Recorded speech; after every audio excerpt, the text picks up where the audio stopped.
Ready to go? Okay, good afternoon, everybody. My name is Lynn Goldman, and I am Dean of the Milken Institute School of Public Health at George Washington University. Also happen to be a pediatrician by training and certainly not an expert in this topic, which is mental health and the next generation. And I'm very, very pleased to have with us today a panel of people who are doing wonderful work in this arena, starting with Cindy Citrone, who is with the founder and the CEO of the 33 Foundation, Oren Frank, who is the co-founder and CEO of Talkspace, Elana Jacobs, who is head of product for Crisis Teleline, and Alison Malmon, who is founder and executive director of Active Minds.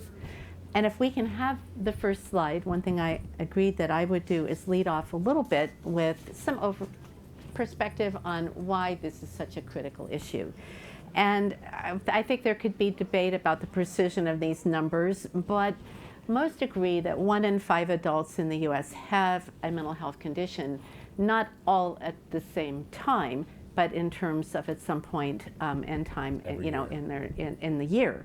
And as many as 1 in 10 young people, youth, have depression. In 2017, 50% of Americans with a mental illness did not receive treatment. And in the US, we only have 1 mental health professional for every 1,000 people. That's when you count all kinds of, not just psychiatrists, but psychologists, social workers, people with licenses to treat people with a mental illness. And this astounded me, 57,000 people with mental health conditions are in jail. A condition that I experienced myself in the form of one of my brothers who has a mental illness who was jailed for that. Now, next slide. So I thought it would be important to think about not only the negative side in terms of mental illness, but also the positive side, and that is, mental health and wellness. Positive mental health, why it's so important that people can, actually realize their full potential, can cope with the stresses that occur in all of our lives daily, can work productively, but also can make meaningful contributions to their communities, which could mean each other, our family members, all of our relationships. And next slide. Just for some other, definitions, so we're kind of all on the same page in the room, but when we talk about mental health, we're talking about our emotional, psychological, and social well-being. It's a very broad thing, and it affects how we think, feel, and act. And so I remember when my daughter was 2, and one day was very upset, and we were trying to figure out, what is wrong, what do you need? And finally she says, I need something. And that, that feeling, I think we all know that feeling, of not having, mental and psychological and social well-being, not necessarily always knowing why that's the case or what we can do about it. Mental illness then really goes more to conditions that are diagnosed, a number of them, they're listed up here, but they can affect your mood, your thinking, your behavior, mental illnesses.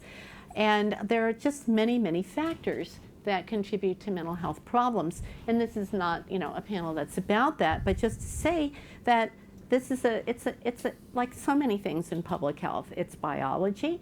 It has to do with our genes, our brain chemistry, sometimes our age and time of life, our life experiences, early life trauma, abuse, but other life experiences, but also family history, can affect our health other than just genetics. Next slide.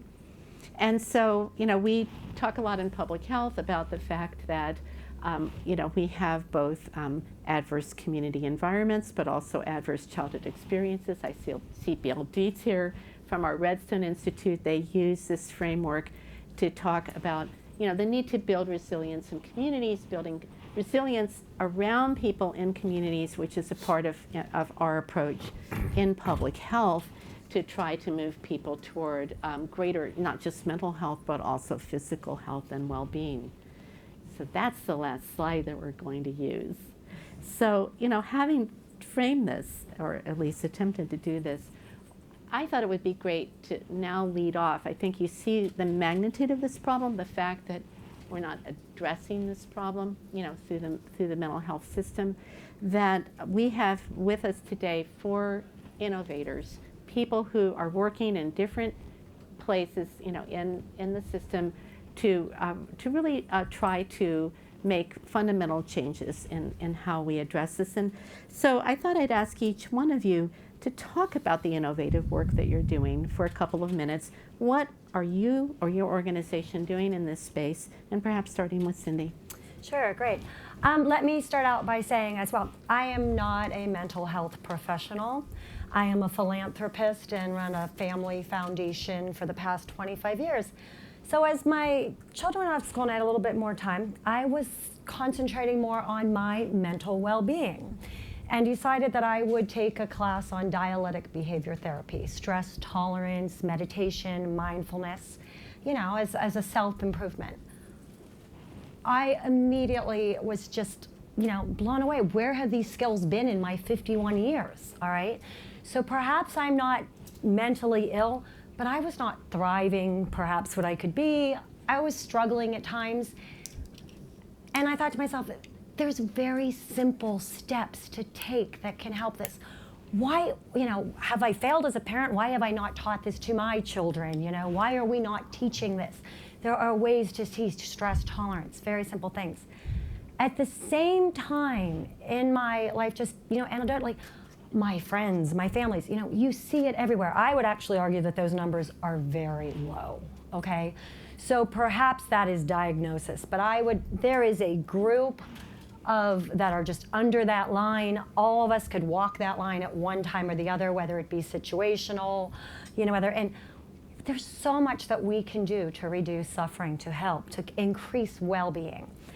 At the time, working with the Milken Institute for my other philanthropic natures and initiatives, we were doing an organ donation campaign in Pittsburgh. How does this sort of relate? And I just have to tell you, because it's a stroke of brilliance, when I started to work with the Center for Strategic Philanthropy, we wanted to make an impact in organ donation. My father-in-law was on a wait list. He had been removed. They organized a 2-day retreat for us.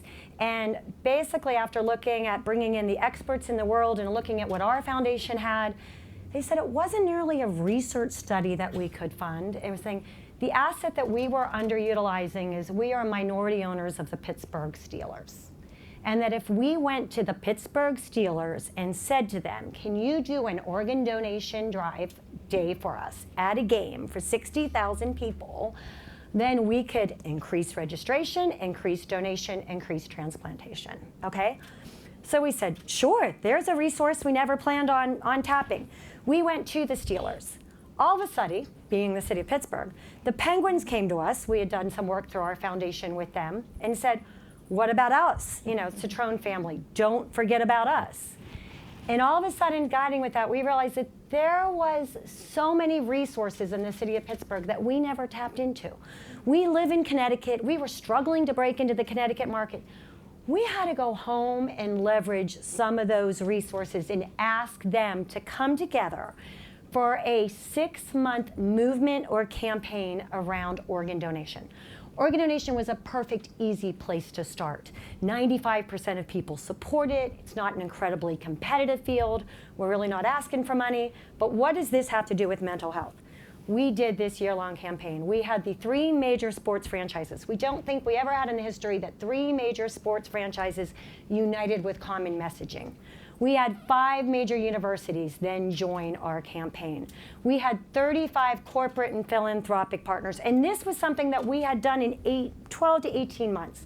We hadn't even. So we completed this. We had 5 million impressions, registered 1,200 people, raised $2.4 million. It was a great success for a first-year project. Do you know that our partners came back to us and said, we want to do it again. We want to do another topic, and we want that topic to be mental health. We want to unite a city to mental well-being, mental health. So the way this model will work is what it does is our foundation puts out sort of the common messaging, the umbrella. And then each partner can sort of choose under what arm they would like to further develop. What do we want that umbrella to be? My blue sky is teaching those same tolerance skills that I learned, all right?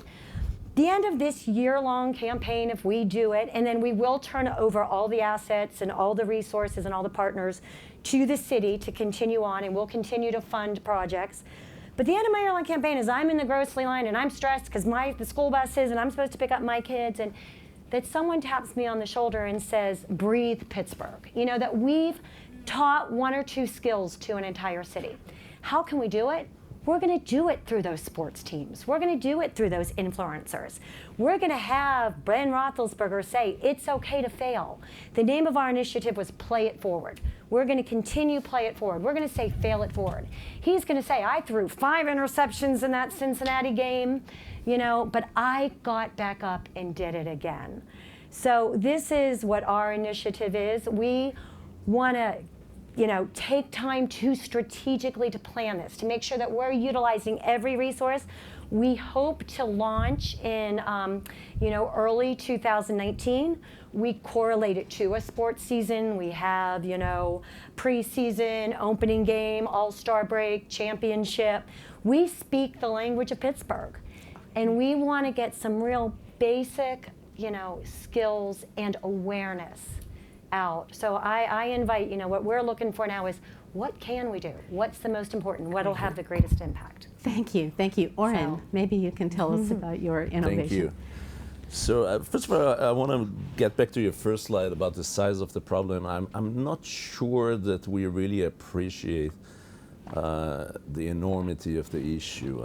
The WHO defined depression as the most costly form of illness, both in terms of human suffering and in money, back in 2015. The more we learn, the more data we gather, we see that it's all interconnected. There's no real way to tell depression from anxiety and many other mental illnesses. And when we just focus, and I completely appreciate the mental well-being side of the business, improvement of quality of life, but when we focus for a second on the mental illness, the numbers are incredible. You mean the cost and the impact on families, and absolutely. How many people in this crowd ever seen a therapist? Please raise your hands. Good. So the other are probably lying, or will answer, well, my cousin had to answer one of those answers. This is something that every one of us knows, has experienced firsthand or secondhand the most, and is acutely aware. And I think the level of focus systemically that we put on this is for lack of a better word, a disgrace. We started Talkspace in 2012, but we actually started it, we're two co-founders, we're married still, believe it or not. But actually the story started around 15 years ago, where again, you'll find it very difficult to believe, I'm sure, but my wife left me. We went to couples therapy together as kind of a last resort, try and see if we can salvage something. And we stayed in couples therapy for almost 2 years.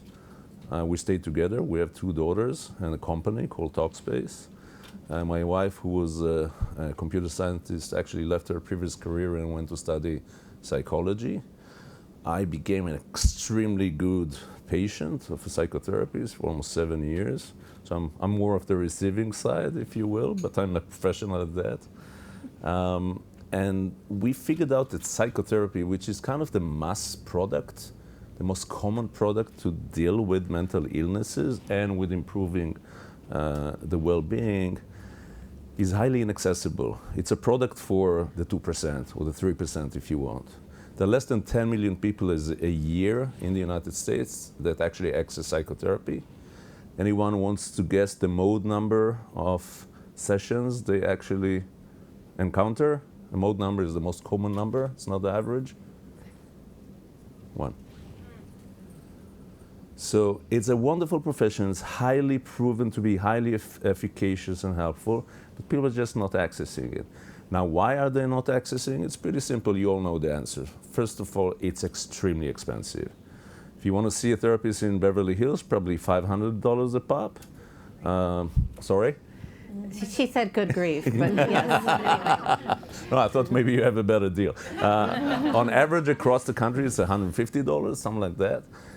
Mostly not reimbursed, high copay, directly to deductibles. You all know the story. The wonderful American healthcare system is actually relatively good when compared to how it treats behavioral health or mental health.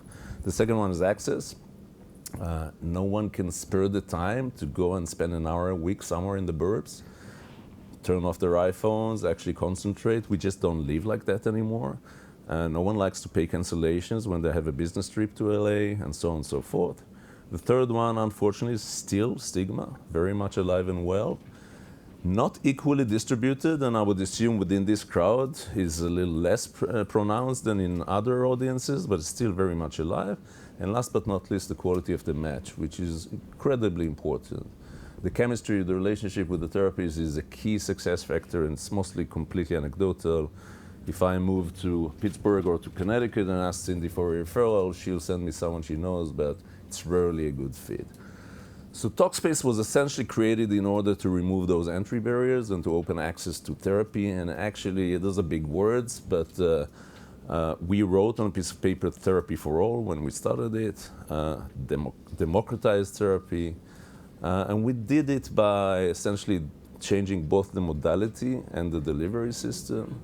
So this is online therapy, although most of our clients don't even know the distinction. One of the numbers I'm most proud of is that 70% of the Talkspace users have never been to therapy or any form of mental health care before. So they don't know. It's like I'm going to tell Gabriela that there is online travel. She doesn't know what it means. There's travel. You go on the web and you find a flight, right? So for them, therapy is actually delivered online. Wonderful. So we have helped over a million people. And what we found out is that we have removed the access barriers. You can speak with the therapist in under 2 minutes, start working with the primary therapist, mostly within 3 or 4 hours. Our average time on the system is over 6 months of paying customers compared with the mode number of 1. And therefore our outcomes are significantly better in terms of clinical outcomes. And the other side, which I hope we'll have some time to discuss later, is the Talkspace. If you downloaded the app, you'll see the front end, which is what I just described, how you do therapy remotely. But most of Talkspace is actually the back end. It's a very elaborated exercise in data science, which is built to create decision support tools for therapists in order to tell apart predictive elements and judgmental elements.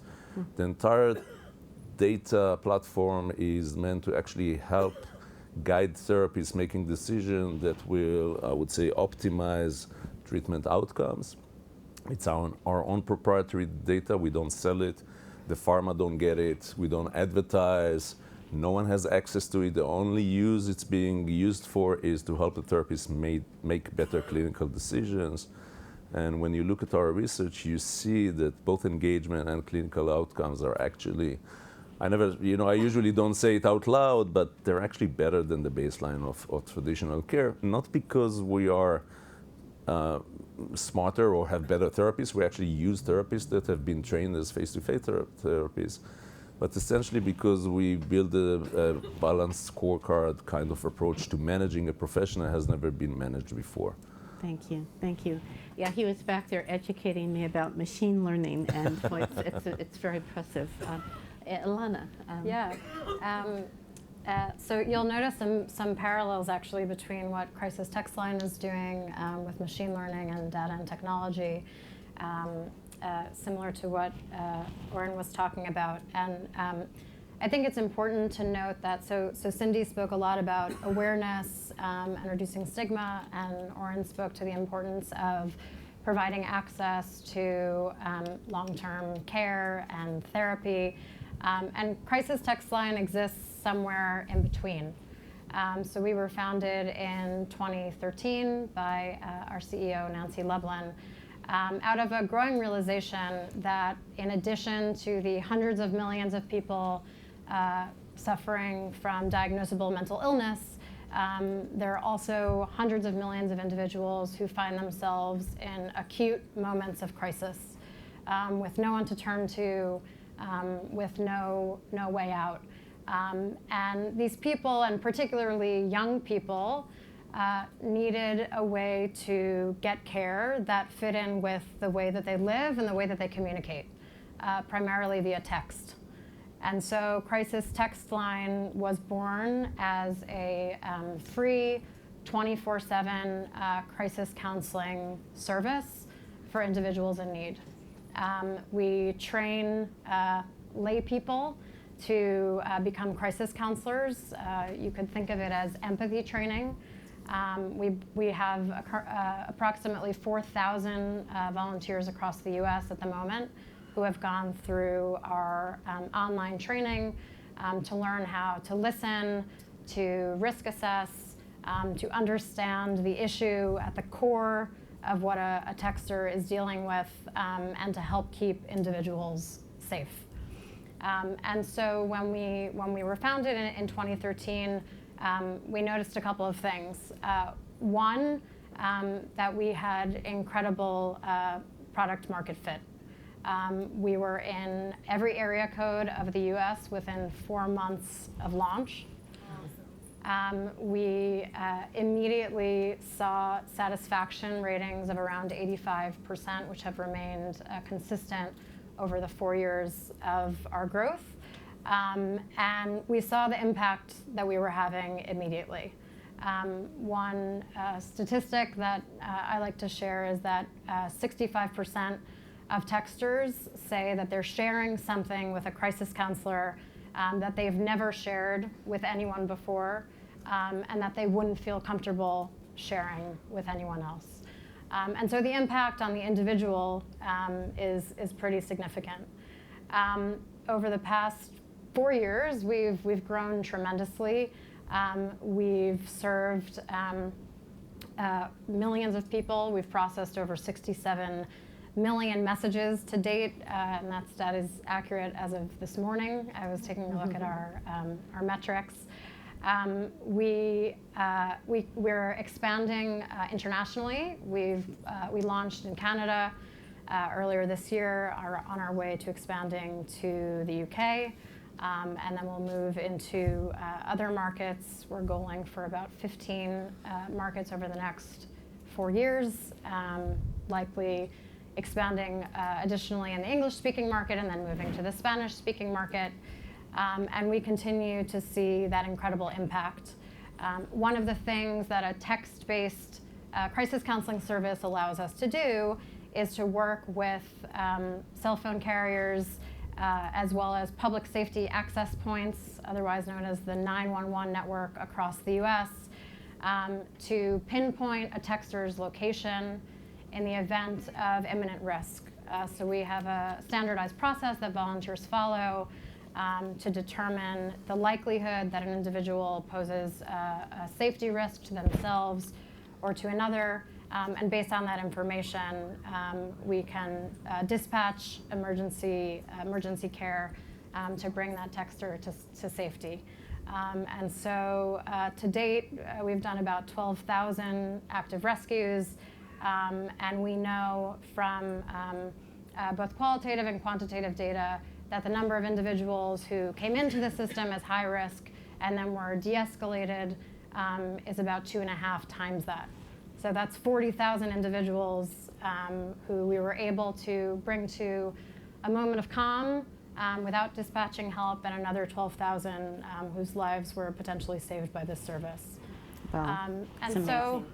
yeah. It's amazing. You know, I see the awe. Right?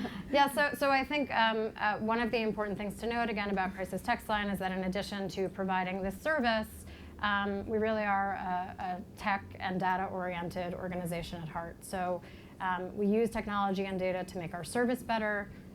We similarly use machine learning to understand risks so that when a texter comes into our system, we can triage similar to a waiting room, an emergency room in a hospital. High risk gets served first, typically in under 39 seconds. And lower risk waits until after the higher risk texters are served. We're also developing a huge corpus of data, as you can imagine, based on the millions of text messages that we're processing, and using that to understand mental health trends across the U.S. to help inform policymakers, program designers, funders on where to allocate their time and resources. Thank you. Yeah. Alison. Yeah. So where Active Minds fits into all of this, I would say, is in the space of recognizing that we can have a plethora of awesome resources and opportunities for people to access those resources, but unless people feel comfortable reaching out for that help, they're never going to do it. And so we at Active Minds are really focused on that space of help seeking for self, for others, and doing it specifically with young adults, recognizing that there is a generation out there right now who thinks and talks about mental health in a different way than their parent and grandparents' generation did. And there's an opportunity to really harness the energy and the interest of young adults to learn more about this in order to help themselves and friends get into help. Our brief history is that I was a freshman in college when I lost my brother to suicide. He had been a very successful high school student who got into his top choice college, was a successful college student who started experiencing mental health struggles in his freshman year. Fast forward to his senior year, he became president of a variety of student groups, Dean's List student, 3.8 GPA, Ivy League university, and yet was still struggling significantly with his mental health. He ended up taking a leave of absence, came back to our Washington, D.C. home, and ended up taking his life about a year after. And I was a freshman when he died. I was a freshman in college when he died. And as I reflected on his life and consequently then his death, what struck me the most was that Brian had been in college for so long, struggling with such a severe mental illness without telling anybody about it. Being able to go up in the ranks of, we actually got a call from the dean of students at his university to tell us that Brian was in the top 10% of his graduating class. And yet we had to tell that dean he was actually on a leave of absence at the time with a really severe mental illness. And so he did what you're supposed to do as a college student, and yet he was struggling substantially. And what we learned at the time that Brian came home is that he struggled in silence because he had no idea what he was going through. He thought he was the only one. He thought it was his fault. He thought that everybody else on his campus was having the time of their lives, because that's what we tell young adults, that's what college is. And so he struggled through it. And yet you dive into research and you learn exactly what was presented in the beginning of this panel, that up to 20 to 30% of individuals have a diagnosable mental illness at any given time. And when you look at young adults specifically, they actually have the highest percentage. That's anywhere from 27 to 32% that I've seen of young adults have a diagnosable mental illness. And mental illness first presents at the high school and the college age, and that's one of the areas that is so critical to look at, because what we do know about mental illness, it is a combination of social, biological, genetic factors, but we also know that the earlier you are to get treatment for whatever you're struggling, the more likely you are to recover. And so if we get to a space where high school students and college students are starting to experience this, but it takes 5, 10, 20, 25 years to get the tools and the resources they need, there's been a whole set of years that we haven't been able to educate and really help people thrive and help young adults thrive. So Active Minds, I formed Active Minds when I was an undergrad and then formed the nonprofit right after I graduated. We are 15 years old now, and as an organization we're focused on mobilizing young adults to change the conversation about mental health.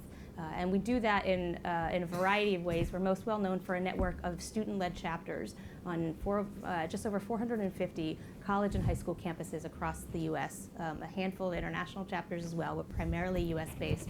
And our 450 chapters are run by 15,000 student volunteers who take their extracurricular time every single day, every week and month, to plan mental health awareness events at their school. Because the other thing that we learned, and I saw right after Brian died and have learned through research, is that if we're going to tackle this issue for young adults, we're going to have to do it through young adults. There was not a single conversation being had around depression or suicide when Brian was at school. If there was one coming from the counseling center, if there was one coming from teachers or whatnot, there's no way he would have heard it. But he would have heard it if it had come from his friends. He would have heard it if it had come from his sibling. And we know that 67%, or 2/3 of students who feel suicidal, tell a friend before they tell anybody else. 67% of college students who feel suicidal tell a friend before they tell anybody else. So if we are going to address the issues of mental health disorders, depression, anxiety, suicide, eating disorders, we have to do it through this next generation.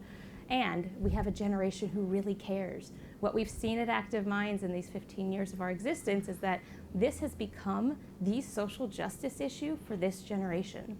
We have grown to 450 plus chapters at Active Minds, not trying. We literally about 10 years ago decided to not start any new chapters. We wanted to focus on the impact and the efficacy of the chapters that we had.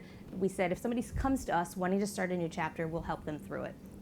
We had 160 at the time, and we've grown to 450 literally without trying. But what that shows and what that demonstrates is the hunger that young adults have to learn more, to get involved, and to do more. And what we're finding in data now is that the presence of an Active Minds chapter at a school is both impacting the students who are part of that chapter, decreasing their levels of stigma and increasing their help seeking, but it's also increasing the help seeking behavior of students on a campus that has an Active Minds chapter. The sheer presence of somebody talking about depression over here, or stress during exams, or suicide during Suicide Prevention Month is actually helping everybody on campus to learn more, to understand more, to respect more, and to reach out for help more for themselves or their friends and family. We have a number of other programs that we roll out on a local and a national level, in addition to our chapter network, a suicide prevention exhibit, a speakers bureau, you name it. But our goal is to mobilize and empower young adults to be part of this conversation and actually to lead this conversation, because not only are they the students of today, but they are the practitioners and policymakers and parents of tomorrow. So, just to kind of kick off a discussion, each one of you in your own way is doing a tremendous amount of innovation in this space. And are there obstacles that are in your way? Are there policies that you would like to change, or maybe just one policy so that we can have a lightning round? Or a barrier that needs to be addressed that you would like to see done, and in no particular order, but Elana, did you? Sure, yeah, I saw that. I have one. So I would say the one that is most relevant to the service we provide is the way that the FCC determines who can and can't be an emergency service provider. We That's a big issue. essentially are one. We're communicating with thousands of individuals on a daily basis, helping to locate and triage their location and dispatch support. And the process of evaluating the policy by which these emergency service providers are defined has frankly moved like molasses. And what this change would primarily enable us to do is, so currently we determine that a texter is at imminent risk of harming themselves or another. We then have to reach out to a public safety access point, the one closest to where we've determined they're likely located. That public safety access point then has to go and get the permission to triage their location exactly. And then we go back to the public safety access point to confirm and dispatch. If we could cut out the middle person and figure out where that texter is specifically in a much more expedient way, we would likely be able to save many more people. Yeah, similarly, the FCC has worked on rolling out an E911 or Text 911 program, but it's not nearly as prevalent as it should be. It's available in a couple of states, but if it were available more widely, all of the organizations and platforms that are working to ensure that individuals are safe could integrate directly with their platform and help to locate individuals in crisis. So. Oren, is that FCC. Is that an issue for you, or what would you? We have something similar, which is we have 100 of them, but I'll pick one. First of all, regulation is important, and especially in healthcare, and it's not something that we take lightly. But some of it is so ancient and was written and developed way before the telephone existed, and let alone Facebook, whatever you want to use, that it's just, I'll give you an example. So since we only work with licensed therapists, we don't work with coaches or counselors or listeners, et cetera, because we want to be on the side of healthcare. We are HIPAA compliant, NCQA, et cetera. We have to match in state, which means that if two guys here went to the University of Texas to study psychology, all right, and they got supervised and finished their training at the same clinic in Texas, in Austin, and then one of them works out of Texas and one of them works out of New Mexico, they cannot cross clients or cross borders, which means that, contrary to popular belief, there's actually enough supply. There are enough providers. There are around 500,000 psychotherapists in the United States. There's 120 or 130,000 psychiatrists. Those laws are reducing the efficiencies of access and matching so dramatically that there's no way around it. I'll give you another example. We are doing a project with Medicaid in New Mexico. I just told Cindy about it. Now, the nominal number of psychotherapists in New Mexico is in a couple of dozens. Yeah. Now, so no wonder that they're looking for very novel solutions, because there's no way they can satisfy the need. So many people need help. There's just not enough licensed therapists that reside in the state of New Mexico. We cannot supply it from therapists that are licensed in New York or in New Jersey or anywhere else. Right, they have to have a license in New Mexico. So They're probably all in Washington, D.C. So what we're actually doing, by the way, and this is a hack, but it's really a ridiculous hack, is we're training around 60 to 70 therapists that are based in Texas, because this is a state where the supply is much larger than the demand. So we're issuing New Mexico licenses for them, because they don't really have to reside in New Mexico. No. They just have to have a New Mexico license, because someone has to get the fees, the annual fees of the state board. So if we can open and do some kind of reciprocity in licensing, we would be able to deliver such better care, such better matching. So if anyone has any ties in DC, please talk to me. Yes, we do. Cindy, what, big picture, I'd say I'd really like us to sort of focus on getting students and teaching these skills. You know, one less calculus problem, one stress tolerance skill, because I think in a lifetime it'll serve them much better. Specifically, what we are doing in Children's Hospital of Pittsburgh is we have put a psychiatrist/psychologist in every pediatrician's office, and we are doing screenings starting at age 8 and up for at-risk behaviors, and that sort of idea behind, you know, we screen for vision, we screen for hearing, we should be screening for mental health. That's great.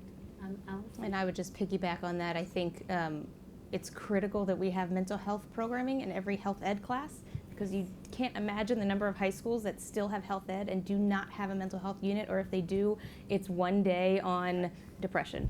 And yet mental health issues are the issues that are presenting for young adults more than any other issue. So it has to be a core component of health ed classes. Similarly, first year orientation in colleges as well. And I would say there has to be funding put behind this as well. There is so little funding put in mental health. The parity is atrocious.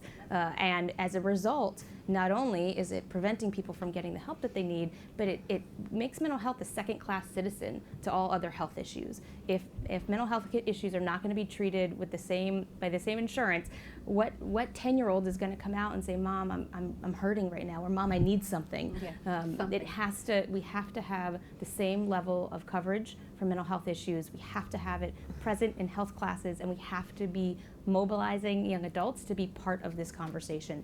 Give them the space to be active contributors to this, because we will see a change in how our society treats and approaches mental health, as long as we take the kids away from the kids' table and bring them to the adult table as well.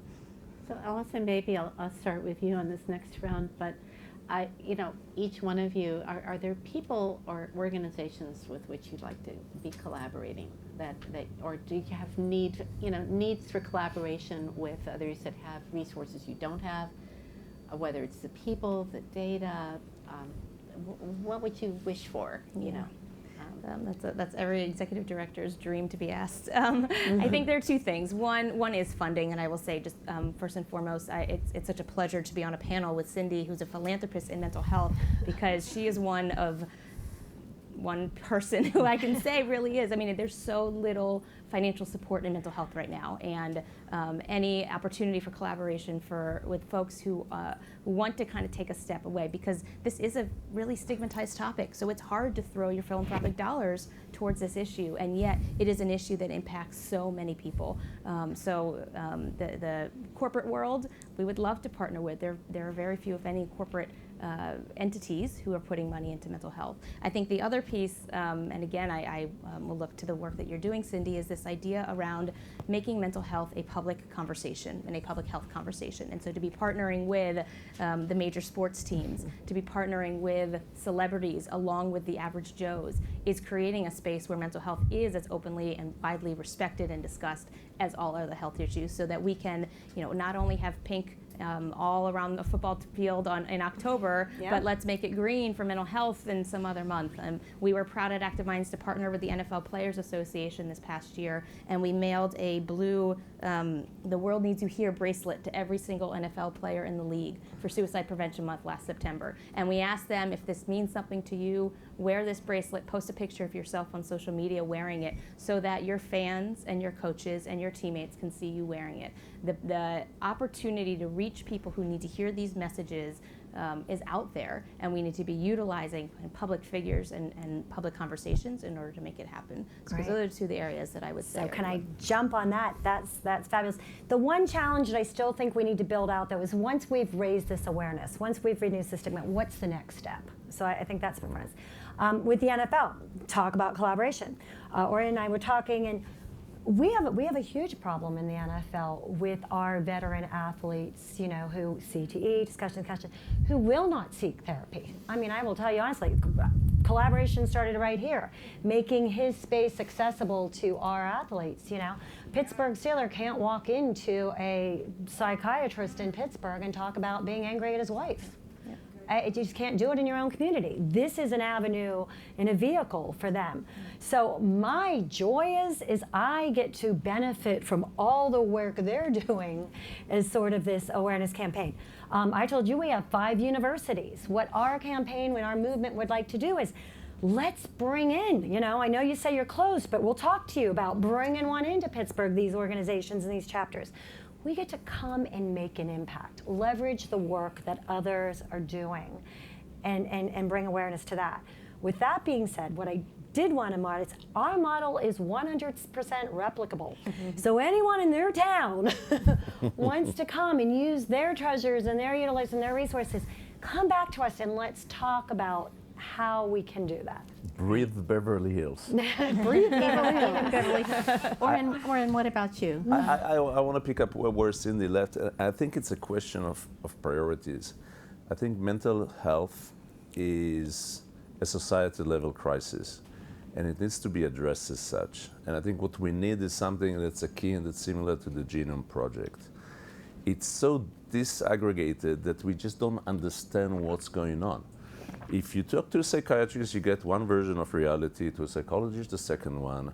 A neuroscientist will give you a completely different approach, not to mention a geneticist or even an immunologist. Those are all relevant verticals of science that has to be integrated in order to really decipher what and how drives mental illnesses and generally human behavior. Now, this can be done today because the number of data streams that exist today, and through pretty basic use of machine learning, you can actually regress and understand templates and behaviors that you could not before, if you gave it the priority and the funding and the vision of actually merging all those fields of science into one thing.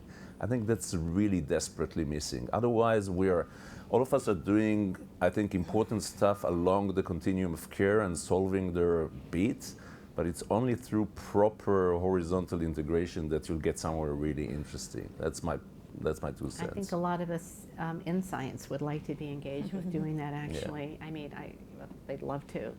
Elana. I'll build on that by saying that so we would like to, and we do partner with nonprofit organizations, universities, city governments, state governments, corporations. Now we're starting to partner with international affiliates, not only to get the service out there, but for the very purpose of building a holistic, integrated data set to get rid of and break down the silos, to be able to understand mental health trends in small geographic areas across the globe in relation to one specific mental health illness or one societal issue. And so that's a big part of our campaign to work with people across sectors. The other thing that I'll just mention, since this panel was focused around the next generation and technology, is specifically social media platforms and other technologies that young people are using. We currently partner with Facebook, with YouTube, with Snapchat, with After School. The list goes on, but to basically provide our service in-app for individuals who are in pain, who are expressing that they're in pain to their peers, to their communities. And we'd like to be in and collaborating with as many of those platforms as possible. So a big call to that part of the world. One of the things I've loved about what all of you guys do, because we're all very cognizant of cyberbullying and some of the very negative things that can go on in that space, especially for kids, and that you're all using the technology to be a force for good. When we talked about it all together before this, how the technology really is a double-edged sword. It's not inherently a bad or a good thing, but it's very useful for doing good, and that's what we're hearing.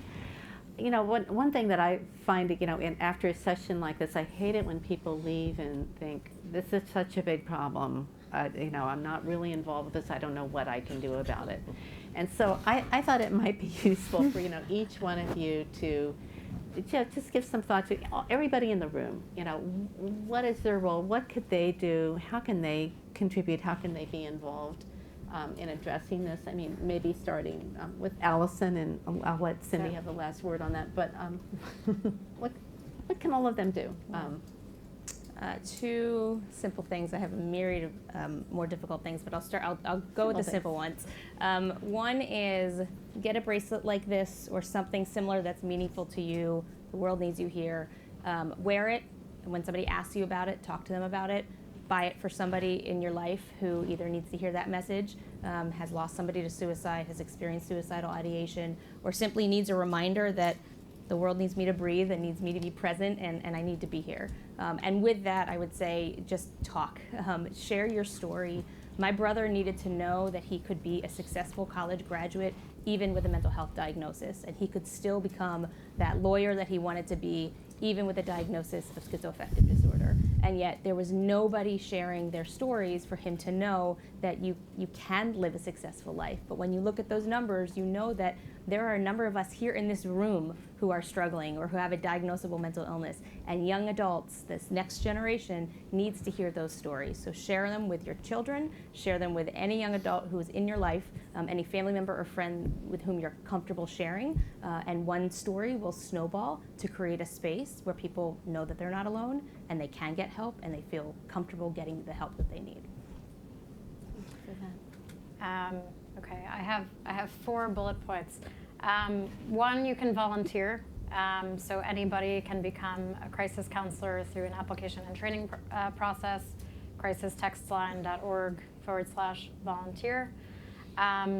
2, you can partner with us if you're part of an organization across any and all sectors. We'd be happy to talk about how we can work together to support the people in your communities. 3, you can invest in us. We're actually raising a 3rd round of investment right now, and so people who are interested in contributing that way, that's great.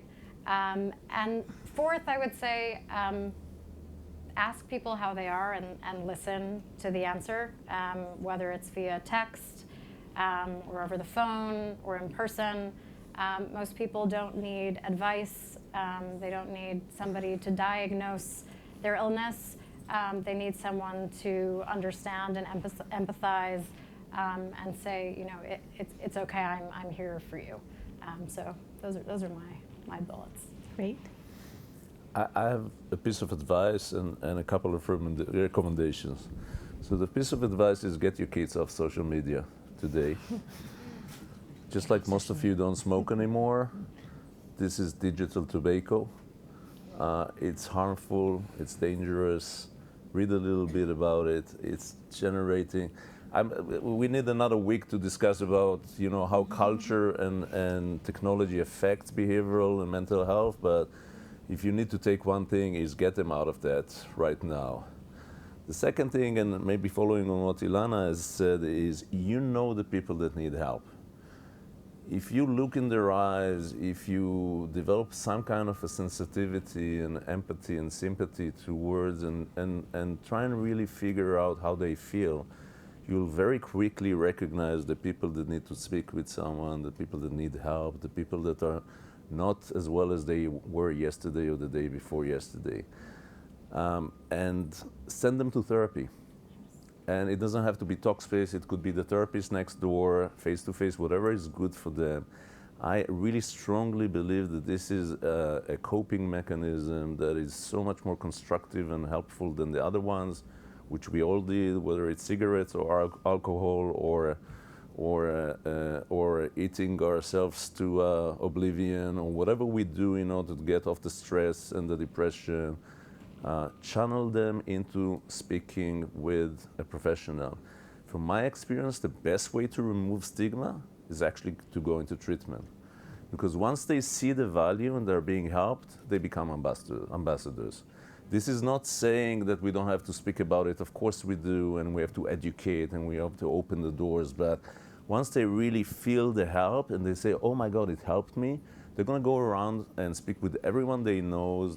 They will be converts and ambassadors of their profession. I would say, as I agree, it's very obvious that some look like they need help. Don't be surprised by the person that is hiding it or masking it. So even for the next generation, social media, what do we do? Make yourself vulnerable. Put yourself out there. Share your failures, share your risks with your children. It's okay to, you know, not be perfect. You know, maybe some of the people that you think have it so together, if you say to them, you know, I'm having an awful day, I'm really anxious today, you know, take some risks. You may open up some of those conversations. So I think, you know, and look for opportunities to connect. We always say at our foundation, sort of, the universe speaks, we just need to listen. So look for those opportunities to, you know, really leverage on that. So, you know, one thing that occurs to me in terms of this issue of stigma, which many of you touched on, I'd like to just, you know, pose a question for all of you. How many of you, you yourself or someone very close to you, a father, a mother, a brother, a sister, a spouse, you know, have suffered from a mental illness, a major mental health problem, you know, anxiety, depression? For the whole family. So, and how many of you are comfortable talking about that openly, you know, with your coworkers, your friends, you know? So this is something that I think is very important, and that is that each one of us is willing, you know, we're not in the dark ages anymore. We shouldn't be. We know that these things are not contagious. We don't cause them. The mothers don't cause their children to have them. And yet there is this taint of the past, I think, you know, these beliefs that we have that we need to conceal these things. And I think that each one of us in our lives, and in my own life as a dean, I talk about it with my students openly. And I think that it's important that we develop a way to do that and a way to be comfortable being open, because otherwise we're helping to perpetuate the stigma, each and every one of us. And look at how everybody's hand went up when you all knew everybody else was going to do it, you know. So We have a selection bias in this group. we definitely have a selection bias. So I'm told we have 5 minutes, and I know there's a mic that is here for the audience. Are there questions in the audience? And I will ask the panelists to be very quick in answering them so that we have 3 questions. I hope we can get to each one. So, yes. Thanks for the excellent panel discussion. I'm wondering if any of you can comment, or if in your work in organizations, work you've done around the phenomenon of physician burnout, starting from medical school all the way through residency and then onward into practice. It's one of the, as many of you probably know, one of the kind of highest rates of burnout among professionals. And I'm wondering if any of you sort of have focused on that in your work. Is there one person who wants to address that? Yes. We have dozens of young physicians.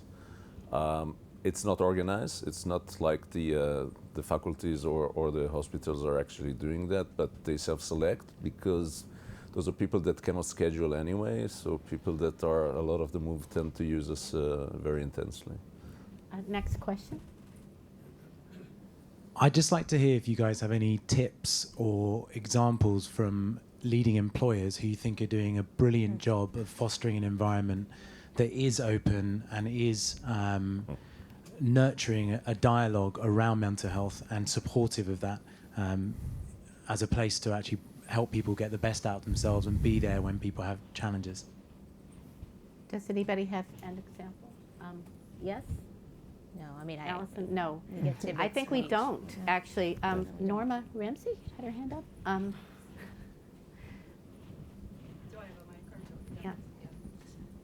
Yeah. So this was, Len, your last statement about that you made was really relevant. But first, thank you. This is really a wonderful panel.